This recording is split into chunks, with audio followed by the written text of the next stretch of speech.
এই বিড়ালকে কখনো আপনারা কষ্ট দিবেন না, বিড়ালকে আদর করবেন, বিড়ালকে ভালো মতো পুষবেন।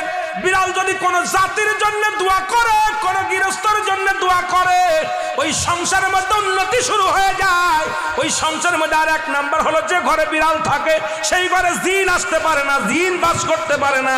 আর একটা ঘোষণা শুনে নেন, নবীজি বলে গেছেন, যে ঘরের মধ্যে বিড়াল ছানা বাস করে ওই ঘরের মধ্যে জিন জাতি প্রবেশ করতে পারে না। তাহলে ছোট ছোট মাসুম বাচ্চাগুলো যে ঘরের মধ্যে থাকে, মুসলমান অনেক সময় জিনের আশ্রয় পড়ে যায়, অনেক সময় জিনে আসর করে, ওই ঘরের মধ্যে জিনে আসর করে।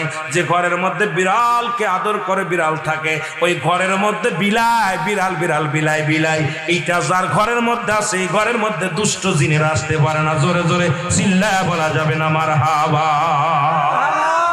একবার নবী সুলাইমান আলাইহিস সালাম শুনতে পাইলেন পাশের বাড়িতে একটা কুকুরকে কষ্ট দিয়ে